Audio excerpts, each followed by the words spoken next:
Big Boss 8 infinity of fun and emotions. ఒక small request అండి, వీడియోలోకి వెళ్ళే ముందు నా వీడియో చూసి ఆదరిస్తున్నారు, అలాగే నా ఛానల్ సబ్స్క్రైబ్ చేసి సపోర్ట్ చేయండి ప్లీజ్. వీడియోలోకి వెళ్ళిపోతాము. ఈ రోజు ఎపిసోడ్ కనీవిని ఎరుగున విధంగా ఉండబోతుంది. ఏ సీజన్లో ఏ ఎపిసోడ్లో చూడని షాకింగ్ న్యూస్లు ఈ సీజన్ ఈ ఎపిసోడ్లో చూడబోతున్నారు. అవన్నీ మనం ఈ వీడియోలో డిస్కస్ చేయబోతున్నాం. ఈ వీడియో చాలా ఇంట్రెస్టింగ్ ఉండబోతుంది. ఈ వీడియోని పూర్తిగా చూడండి. ఒక సింహానికి కోపం వచ్చి జూలు విదిలిస్తే ఎంత సీరియస్గా ఉంటుంది సింహం ఫేసు, అంత సీరియస్ ఫేస్తో నాగార్జున ఈరోజు బిగ్ బాస్ స్టేజ్ మీదకి వచ్చారు. ఆ కోపానికి కారణం ఏంటి? బిగ్ బాస్ ఎందుకు హర్ట్ అయ్యారు? బిగ్ బాస్ ఎందుకు సీరియస్ అయ్యారు? బిగ్ బాస్ ఒక వ్యక్తిని సీజన్ మధ్యలోనే బయటకు పంపించాలని ఎందుకు డెసిషన్ తీసుకున్నారు? అసలు వీటి అన్నిటికీ కారణమైన వ్యక్తి ఎవరు? అతనే అభయ్. అభయ్ నిన్న యూజ్ చేసిన పదజాలం, అసలు అతను మాట్లాడిన విధానము, ఒక వ్యక్తిగా నేనే హర్ట్ అయ్యా. బిగ్ బాస్ హౌస్లో ఉంటూ బిగ్ బాస్ రూల్స్ను ఫాలో అవ్వకుండా బిగ్ బాస్కి వ్యతిరేకంగా మాట్లాడుతూ బిగ్ బాస్ మీద యూజ్ చేసిన పదజాలం చాలా అభ్యంతరకరంగా ఉంది.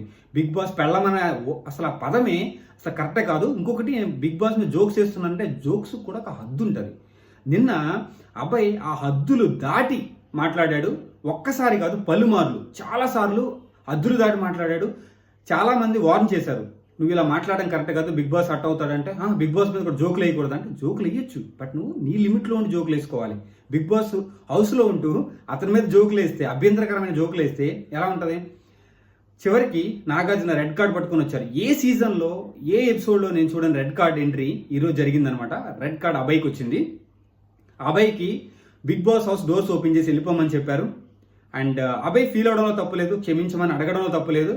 బట్ ఏంటంటే ఇది పశ్చాత్తాపడుతున్నాడా లేదంటే నటిస్తున్నాడా అదనేది ముందు ముందు తెలుస్తుంది. బట్ ఏంటంటే ఇప్పుడు ఇది మొదటి తప్పుగా తీసుకొని నాగార్జున క్షమించిన బిగ్ బాస్ క్షమిస్తారా లేదా అన్నది పెద్ద క్వశ్చన్ అనమాట. కంటెస్టెంట్లు అందరూ నిలబడి రిక్వెస్ట్ చేస్తున్నారు ఫస్ట్ తప్పుగా క్షమించమని చెప్పి. బట్ ఇది అందరి కంటెస్టెంట్లకి ఒక పెద్ద వార్నింగ్ అనమాట, డేంజర్ అలర్ట్. బిగ్ బాస్ హౌస్లో ఉంటూ బిగ్ బాస్లో ఏం జరిగినా ఆ రూల్స్ నువ్వు పాటించాలి. అది Bigg boss house, Bigg Boss rules. వాటిని అధిగమించి లేదంటే వాటిని తప్పుబట్టి నీకు నోటికి ఏదో వచ్చినట్లు మాట్లాడితే పర్యవసానం ఇలాగే ఉండబోతుంది. ఈ రెడ్ కార్డు ఖచ్చితంగా ఈ వీకు ఉండబోతుందా లేదంటే వెనక్కి తీసుకోబోతున్నారా అనేది మనము ఎపిసోడ్లో చూద్దాము. నాకు తెలిసిన ప్రకారం అయితే అభయ్ని క్షమించి వదిలేస్తున్నారని చెప్పి తెలిసింది. బిగ్ బాస్కి థ్యాంక్స్.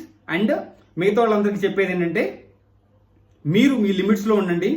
బిగ్ బాస్ని వ్యతిరేకిస్తాం తప్పు కాదు, దాన్ని అది లిమిట్స్గా ఇంకోటి పద్ధతి ప్రకారంగా ఉండాలి.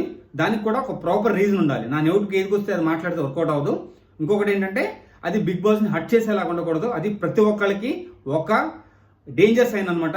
ఇప్పుడున్న కంటెస్టెంట్లకి ఈ దెబ్బకి మొత్తం అందరు కామ్ అయిపోతారు. కామ్ అవడం కాదు, జాగ్రత్త పడతారు, బుద్ధి ఉపయోగించి మాట్లాడతారు, ఏదొస్తుంది మాట్లాడరు. అండ్ నాగార్జున ఇంకెంతమందికి ఎన్ని వార్నింగ్స్ ఇస్తాడు ఈరోజు చూద్దాము. థ్యాంక్ యూ శ్రేణి, సైనింగ్ ఆఫ్, బాయ్.